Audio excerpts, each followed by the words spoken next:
Vamos chegando, galera, para mais uma aula de biologia. Professora Tabita Maciel aqui com você. Nós estamos falando sobre processos evolutivos, sobre evolução. Nós falamos aí como era a visão lamarckista do processo evolutivo. Falamos sobre o processo evolutivo segundo Charles Darwin, que contribuiu muito, né, em relação aí à teoria da seleção natural, que a gente vai ver ao longo desses restantes de aulas, tá bom? Mas a nossa aula hoje, a gente vai tá caminhando. Nós falamos sobre os vestígios, né? As evidências evolutivas, que são os fósseis, os vestígios, né? Os órgãos vestigiais, órgãos homólogos, órgãos análogos. Esses conceitos eles vão estar presentes também nas aulas posteriores, tá bom? Então você não pode ir deletando, você vai somando essas informações e aí vai fazendo aí, abrindo esse leque. Perfeito? Então na aula 25.1, o que a gente tem, professora? Olha lá! Agora nós vamos falar sobre os mecanismos de especiação, tá? Como se fossem os métodos, né? Como que ocorre, então, esse processo de especiação. E aí, dentro desse sentido, nós vamos falar sobre a anagênese e a cladogênese. São eventos que vão estar acontecendo, onde você vai ter, tá? Um momento, um determinado processo acontecendo, sendo sucedido, tá? Pelo outro.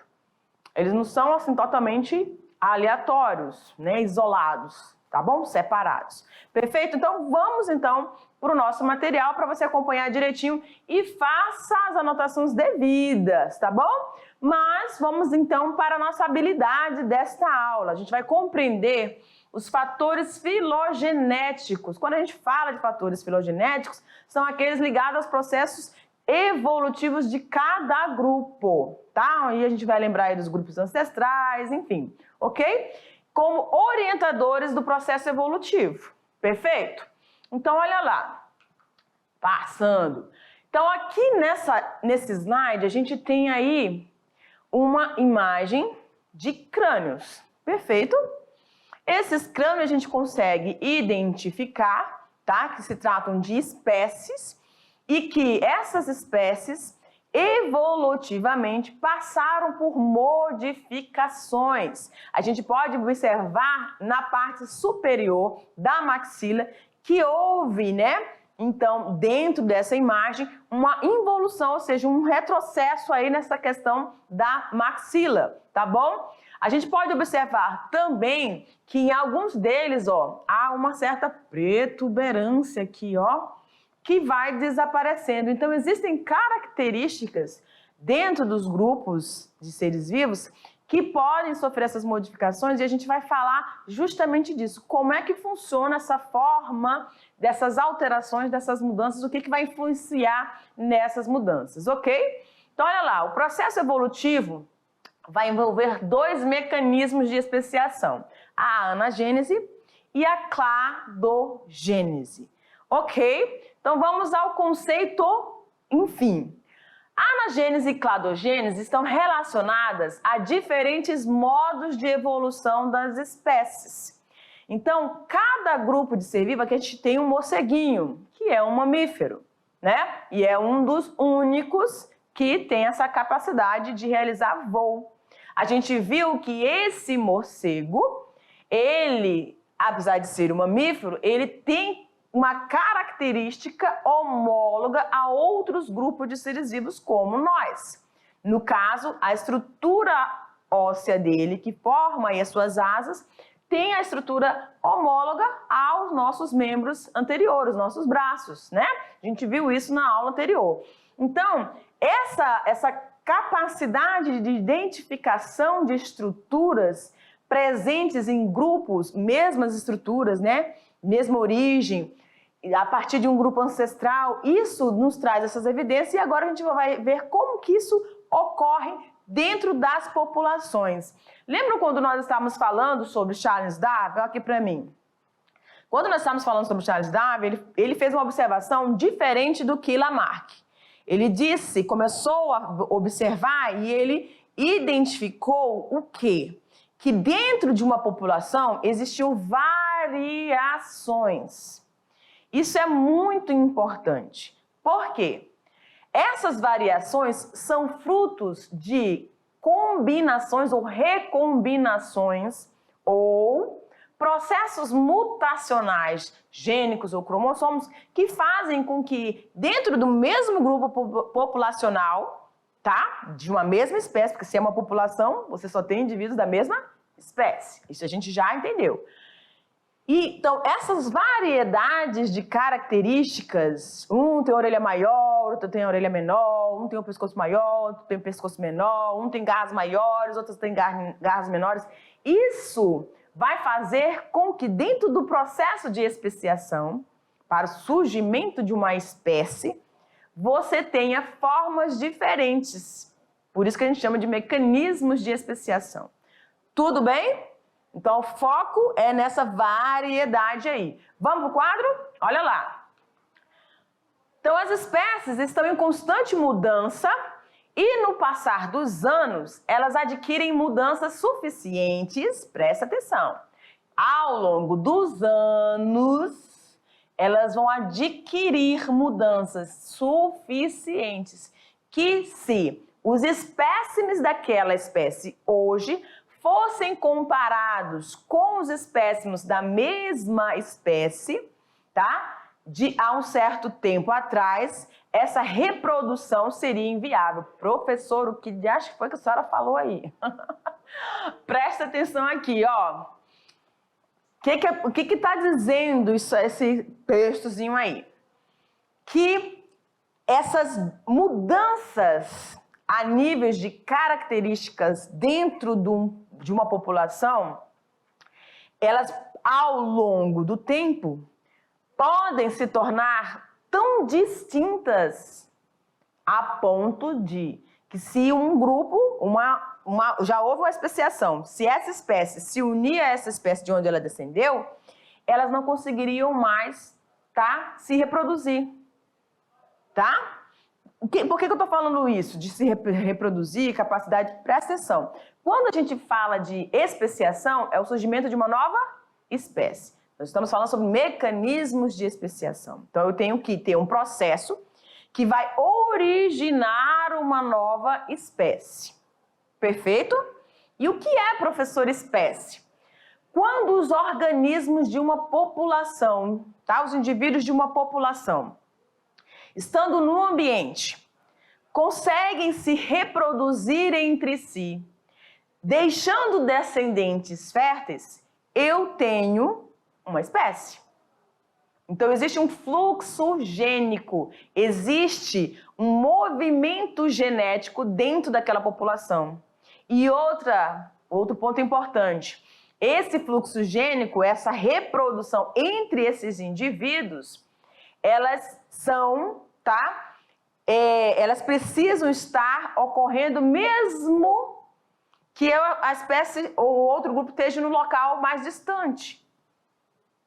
Eles têm que ter essa capacidade, ou seja, se esse indivíduo aqui for transferido para uma outra área, ele consegue se reproduzir porque ele se trata ainda de uma mesma espécie. Porque agora a gente vai falar que existem algumas situações de isolamento ou diferenciações provocadas por mutações que vão impedir esse fluxo gênico entre esses indivíduos. E aí, com o passar dos anos, dependendo do tempo que isso acontecer, eles vão se especializar, se tornar novas espécies. Tudo bem? Vamos lá para o quadro? Olha lá. Então, a anagênese, prof, o que é de fato? Olha lá, ana significa para cima, gênesis, origem, tá? Então, por que está falando para cima, uma origem para cima? Então, vocês já, quando a gente mostrar uma imagem para você, você vai entender um pouquinho melhor da origem dessa palavra. Mas presta atenção aqui e anota os pontos importantes. A anagênese, ela vai representar a progressiva evolução de caracteres que surgem ou se modificam, tá? Alterando a frequência genética de uma população. Então, quer dizer, professora, que dentro de uma população, uma característica pode surgir ou pode ser alterada, tá? Então, mais na frente, nós vamos ver que existem surgimento de novas características e essas novas características têm um nome específico. E nesses eventos você vai ter então essas alterações dentro do fluxo gênico desses indivíduos dentro dessa população. Tudo bem? Então, isso vai acontecer de forma progressiva, tá? Por que a gente está falando de progressivo? Olha aqui para mim novamente. Existe uma linha onde fala que a evolução ela é gradualista. Charles Darwin acreditava dessa forma, tá? Então ela vai acontecendo ao longo do tempo, gradativamente. Aí eles chamaram de gradualistas, né? Progressivamente, gradualmente, tudo bem. A outra corrente diz que ela é pontual. Então as espécies estão aqui, as populações dos indivíduos estão aqui, e acontece um evento, que pode ser uma mutação, pum, ela já se altera, se modifica e se transforma e surge uma nova espécie, tá? Então existem essas duas linhas aí, ok? Gradualmente e que ocorre um evento que vai mudar, alterar totalmente aquele pool gênico dentro daquela população, vai se transformar numa nova espécie. Tudo bem? Vamos para o quadro? Olha lá. Então, aqui nessa imagem, a gente tem os dois mecanismos de especiação. A ana, tá? E o clado. Vou colocar assim para vocês. Então, a anagênese e o cladogênese. A cladogênese são mecanismos, presta atenção. Lembra que a gente falou na origem da palavra anagênese? E na origem eles para cima, progressivamente? Pois é. Então, a anagênese, você tem aqui uma ave, certo?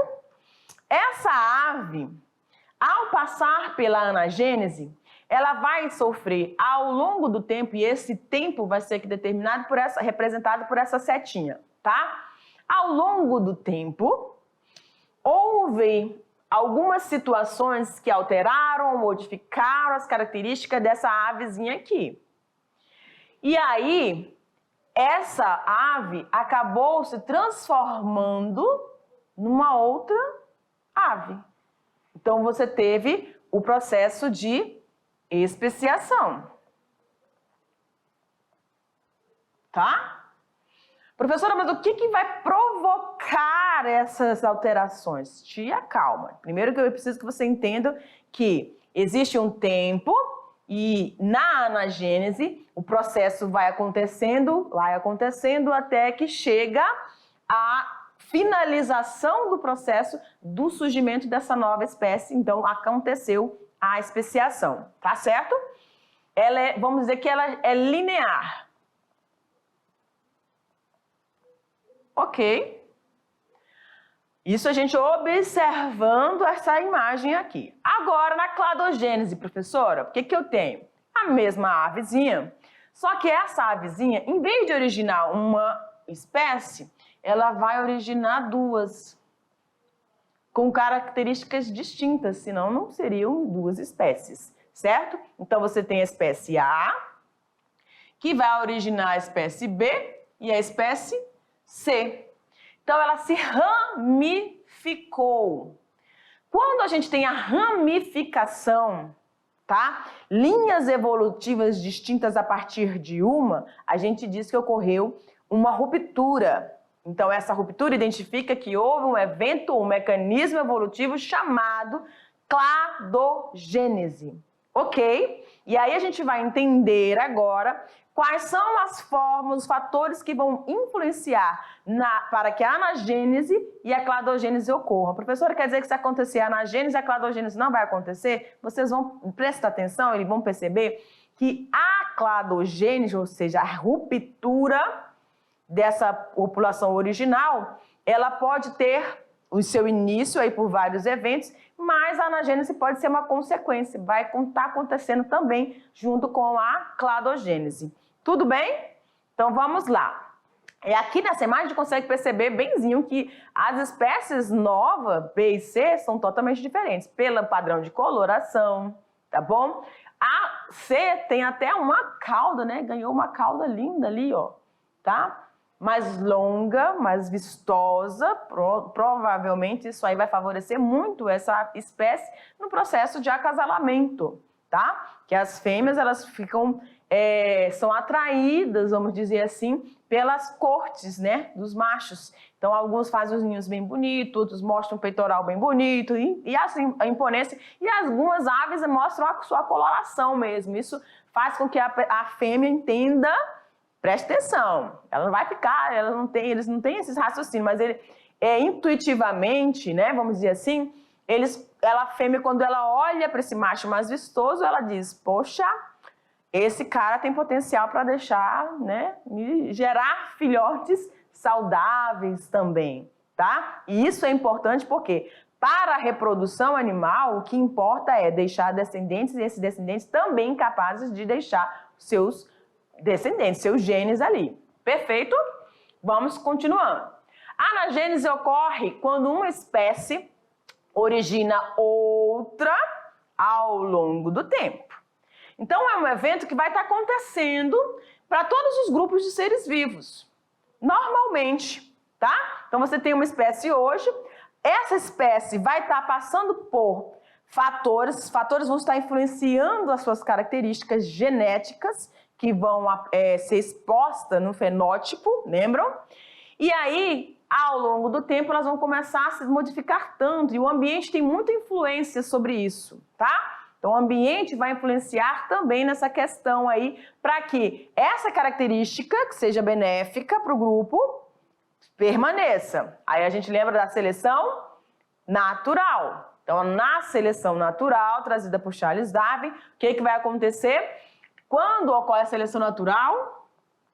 Quando eu tenho características favoráveis para a sobrevivência e a potencial ação reprodutiva dessa espécie, e aí eu vou selecionar aquilo que é o indivíduo que está mais adaptado, a característica mais adaptável para o organismo, e aquela que é menos vai desaparecer com o tempo, tá bom?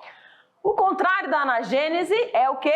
A cladogênese, quando uma espécie origina outras por bifurcação. Então, quando você tem algo linear, você já tem a identificação que está acontecendo eventos anagenéticos. Quando houve a bifurcação, você sabe que houve ali um evento de cladogênese. Ok? Vamos seguindo.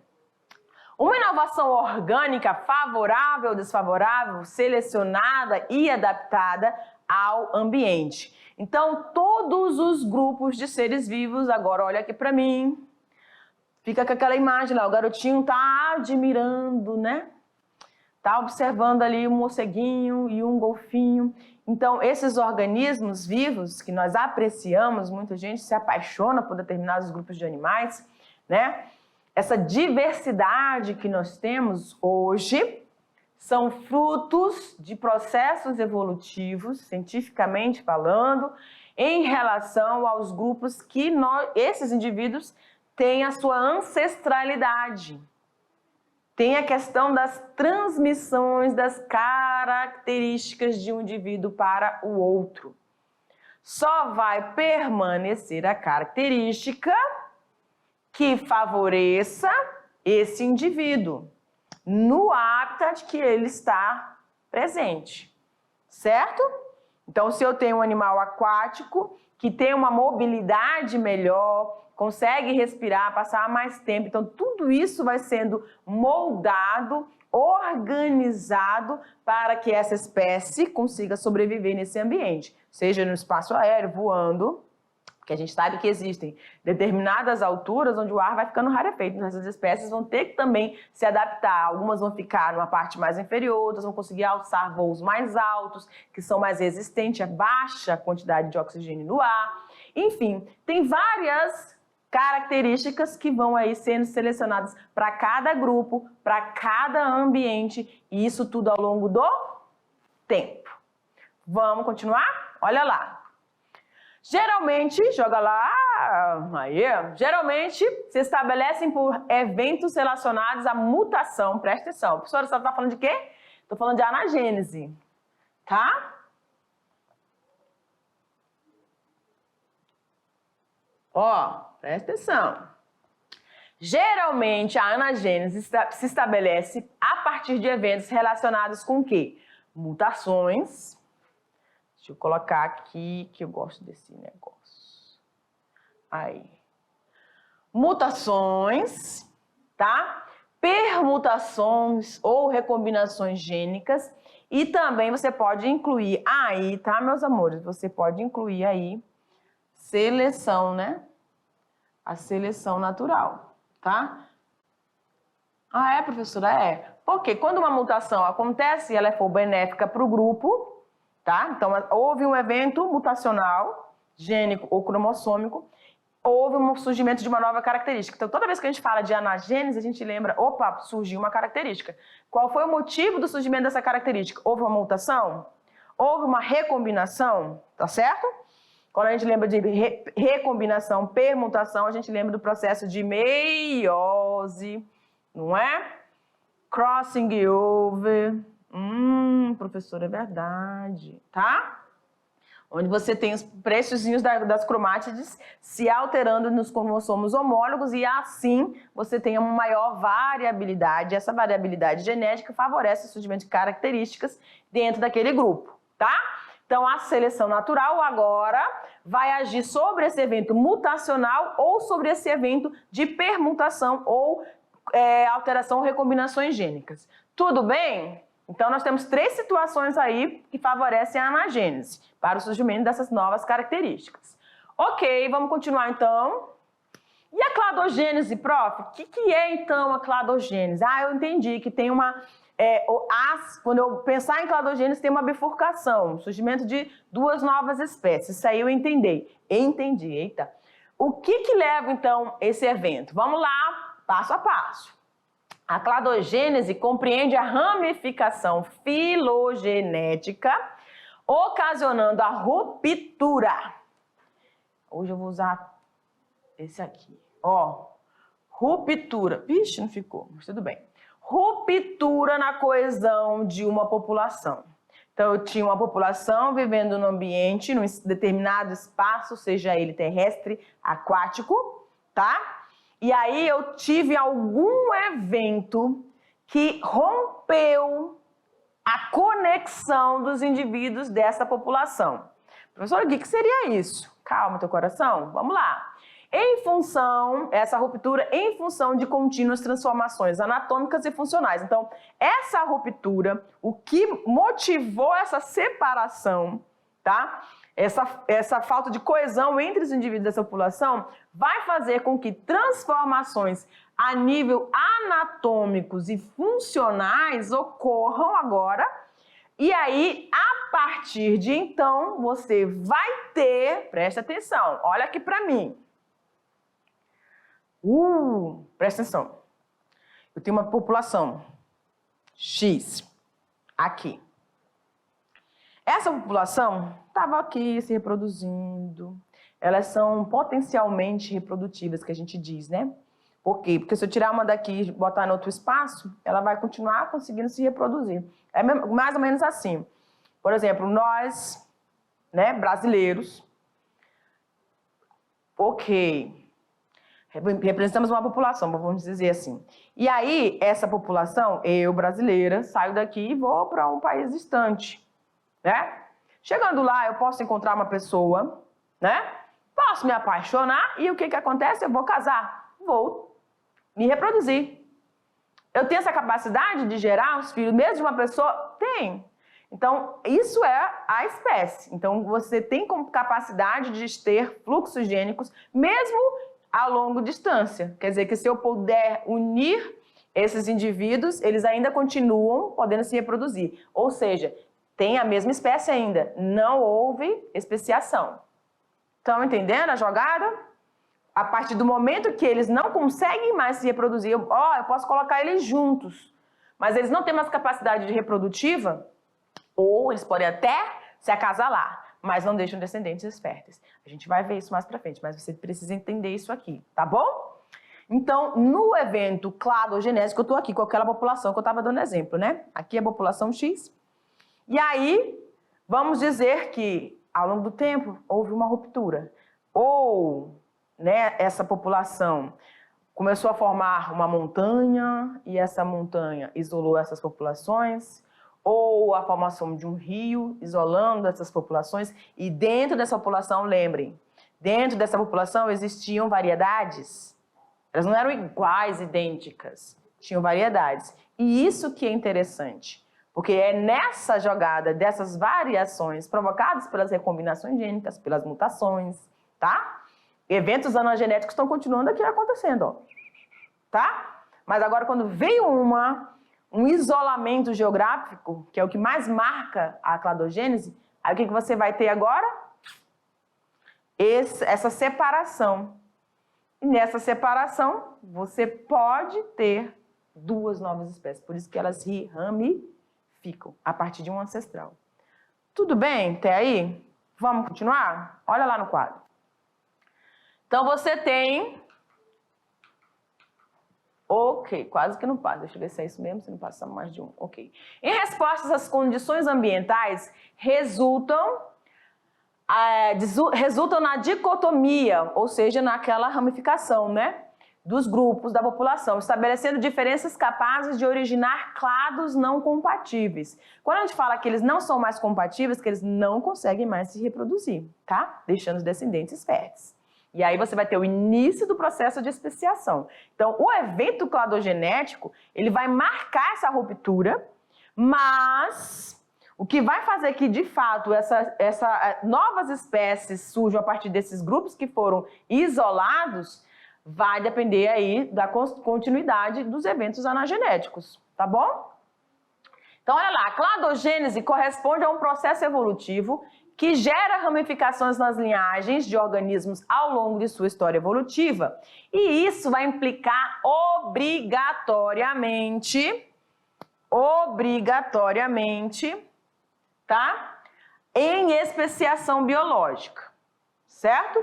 Então, o isolamento, o tempo, ou seja, a história evolutiva, isso tudo vai afetar para levar ao processo de especiação, onde de um grupo que se isolou, que se rompeu, houve uma ruptura, uma descoesão, você vai ter, então, essas novas espécies. Portanto, as novas espécies se formam por irradiação. Olha, prof! Pois é, né? Lembra que a gente já falou sobre irradiação adaptativa. Eles vão trazer a nós indícios de órgãos, da presença de órgãos homólogos, lembram, né? Ok. Isto é, a partir de grupos que se isolam da população original. Então, a gente tem aqui, ó, nos eventos cladogenéticos, a ruptura, e aí, nessa ruptura, formação do processo, início do processo de especiação, né? Que acabou, já rompeu aqui, já se transformou, não. Lembram que vão ter processos aqui que vão dar continuidade até eles se transformarem em novas espécies, tá? E aí, esse processo todinho, a gente chama de irradiação adaptativa. Lembram? De um ancestral comum, irradiou. E aí, como é que eu consigo comprovar isso, professor? As evidências é a partir desses órgãos, a presença de órgãos homólogos, onde eles compartilham a mesma origem embrionária. Por quê? Porque eles eram uma população. Houve uma ruptura. E aí eles se diferenciaram porque eles estavam isolados, separados, distantes. Ok? Olha lá no quadro. Então, a gente tem aqui uma imagem que mostra esse processo de irradiação. Eita, professora, quer dizer que desse mamíferozinho, que está aí bem no meio, quer dizer que irradiou todos esses? É uma ilustração, tá bom, galera? Para você entender como é que é esse processo de irradiação. Ou seja, cada um desses grupos de seres vivos, tanto coelho, macaco, morcego, elefante, eles são animais adaptados a ambientes totalmente diferentes, não é verdade? O cachorro não está lá no mesmo ambiente do camelo, né? A orca, né, a baleia, a orca não vai estar presente lá onde vai estar presente lá os macaquinhos, tá bom? Então, a gente tem na irradiação essa capacidade, então, desses organismos estarem ocupando ambientes diferentes. E isso é fruto do processo cladogenético. Vamos seguindo. Irradiação, a gente vai rever esse conceito, então, processo que é consequência de isolamento geográfico de vários grupos, a partir de uma população inicial, levando à diversificação das espécies com o acúmulo de características diferentes ao longo do tempo e com a atuação da seleção natural. Olha a seleção natural aparecendo aqui, viu? Vamos lá? A partir de um mesmo tipo ancestral, ocorre o aparecimento de várias linhas evolutivas divergentes. Então, irradiação, divergência dá no mesmo, tá bom? Então, tá partindo de um ancestral, você vai estar irradiando. Esses organismos vão se diferenciar, se transformando e sendo adaptados a ambientes distintos. Ok? Seguindo. Todos esses organismos, por terem um ancestral comum, possuem estruturas derivadas de uma mesma estrutura original. Ah, professora, verdade, são os órgãos homólogos, né? Então, quando eu tenho órgãos homólogos, eu sei que esses indivíduos compartilham estruturas com essa mesma origem. Que origem? Embrionária. E isso é fruto da irradiação ou divergência. Agora, a convergência adaptativa, o processo que é resultante da adaptação de grupos de organismos de espécies diferentes, mas esses indivíduos dessas espécies estão num hábitat muito similar, muito parecido. Por estarem adaptados ao mesmo habitat, possuem semelhanças em relação à organização do seu corpo, sem necessariamente possuírem um grau de parentesco. A gente viu isso aqui na próxima aula, então eu não vou me alongar mais nisso, tá bom? Então, eles não são parentes próximos, tá bom? Olha lá, um exemplo de convergência adaptativa é o formato hidrodinâmico do corpo de animais que vivem em ambientes semelhantes, né? Temos o marlim ali, o pinguim imperador e temos esse golfinho. Ambos adaptados, têm a sua estrutura anatômica adaptados para o ambiente aquático, onde eles realizam ali, se reproduzem, buscam seu alimento, tá bom?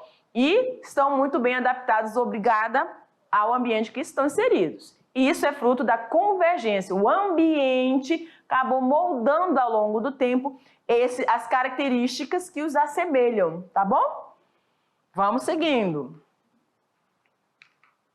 Esses organismos, por viverem no mesmo tipo de ambiente e estarem adaptados ao mesmo, possuem estruturas que apresentam a mesma função. Aí, novamente, a gente vai lembrar dos órgãos agora não homólogos mais, tá?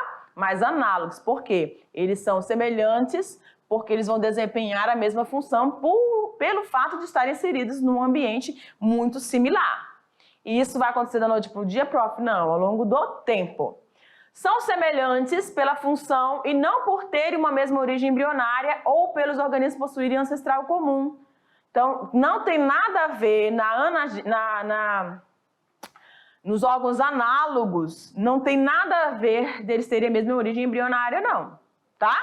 Então, você tem aqui uma borboleta e um morcego, um inseto e um mamífero, certo?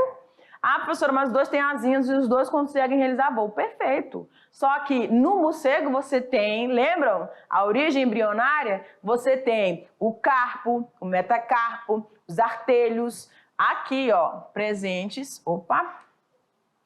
presentes nessas estruturas que vão marcar os seus membros, tá bom? Só que isso não vai estar presente aqui na borboletinha. Ela não tem ossos na borboletinha, nas suas asinhas. Ela tem vasozinhos, ela tem inervações, essas inervações aqui, tá? Né? Não é com vasos sanguíneos, mas elas têm essas estruturas e o revestimento de quitina, que é aquele carboidrato que vai estar presente ali, dando a sustentação e a capacidade de mobilidade desse animal. Tudo bem? Vamos seguindo. Aí nós temos aqui o ictiosauro, que não é um golfinho, um réptil. O próprio golfinho, né? O rotador aqui, que ele adora saltar e ficar se mostrando, né? E o tubarão, que é um peixe. Então, esses organismos estão anatomicamente, né, morfologicamente, muito similares. Por quê? Porque houve uma convergência pelo fato de estarem inseridos no ambiente aquático e no caso daqui do ictiosauro, é um animal pré-histórico, gente, extinto, não tem mais. Mas olha o formatozinho do corpo dele, se não é parecido com, ou lembra, né, o formato do corpo de um golfinho. tá bom? E isso acontece justamente por esses eventos aí que vão marcar essas características nesses indivíduos, tá? E isso só está presente porque houve uma seleção dessa característica para moldá-los dessa forma, porque isso era favorável para cada um desses grupos. Tudo bem? Ao longo do tempo foram sobrevivendo apenas aqueles animais que tinham a melhor forma hidrodinâmica, que permitia maior velocidade de fuga. Olha que importante, tá? A fuga, ela é sempre importante, porque se eu não conseguir fugir do meu predador, se eu não tiver uma boa habilidade para isso, eu vou ser predado, vou desaparecer, não vou me reproduzir, acabou para mim, né? Então, aqueles que tinham essa maior velocidade, fugiam bem dos seus predadores, essa característica era favorável, então era fixada. Ela vai ser agora selecionada, tá bom? Animais diferentes acabaram convergindo para formas semelhantes, certo? Aí a gente tem o quê, prof? Nesse slide aqui, a gente tem a ilustração do que nós chamamos de cladogramas. Ah, professora, parece lá, né, a questão da cladogênese. Pois é. Então, a gente usa os cladogramas justamente para mostrar onde aconteceram esses eventos cladogenéticos, essas rupturas, fazendo com que esse processo de origem de novas espécies, a partir, preste atenção, galera, olha aqui. Isso aqui é o cladograma, tá? Tudo bem. Então, eu tenho uma espécie aqui, e essa espécie, a gente diz que é um ancestral comum, mas aí, quando a gente vai identificar o cladograma, eu tenho um grupo raiz, tá bom? Um ponto, que é a raiz, e é o meu grupo ancestral. A partir daqui, eu tenho uma ramificação, né? Esse grupo aqui originou esses dois, e aqui houve um outro ponto, tá? Onde ramificou e originou esse daqui. Então, para cada vez que eu olhar para o cladograma, eu tenho que observar o que está acontecendo em relação a esses grupos. Então, lá em cima, que a gente chama aqui de terminais, em cada um desses terminais, eu vou ter a espécie A, espécie B e espécie C. Ou seja, agora, lá no final, eu já tenho o processo de especiação finalizado. Mas, como é que eu identifico, então, professora, os eventos cladogenéticos? Em cada nó. Tá? Prof, e a anagênese? A anagênese, ela vai estar presente aqui, ó. Aqui. Ou seja, aconteceu um evento cladogenético, uma ruptura daquela coesão daquela população, e aí, ao longo de um tempo, você vai ter, então, essas modificações, tá? E essas modificações que podem ser através de mutações, seleção natural, recombinações, no caso da anagênese, certo? Até chegar aqui a espécie A, espécie B e espécie C. Então, isso aqui é o processo. Esses nozinhos, que a gente chama de nós, vão marcar a ruptura, o evento cladogenético, certo? E a cladogênese, ela pode acontecer por mutação, tá? Pode acontecer a deriva genética, que a gente vai ver mais depois, e também nós vamos ter o processo de isolamento geográfico, que é o mais, quando a gente vai estudar a questão do evento cladogenético, o que mais acontece, tá? O que é mais comum são esses isolamentos geográficos que vão acabar permitindo esses outros processos acontecer, dando continuidade aqui na anagênese. Tudo bem? Então, você tem aí cada uma dessas estruturas. Aí ali, ó, você tem a raiz, que vai representar o grupo ancestral, tá? O nó, né, que é onde aconteceu o evento cladogenético. Os ramos, que são onde você vai identificar o processo de anagênese, ok? E os grupos de seres vivos que compõem os terminais, ou seja, já aconteceu o processo de especiação, foi finalizado. E é isso, galera. Então, nessa aula aqui, a gente trouxe bastante informações para vocês, tá bom? Desses mecanismos que são fundamentais para que você consiga acompanhar todo o restante. Tudo bem? Te aguardem para revisão. Tchau, tchau!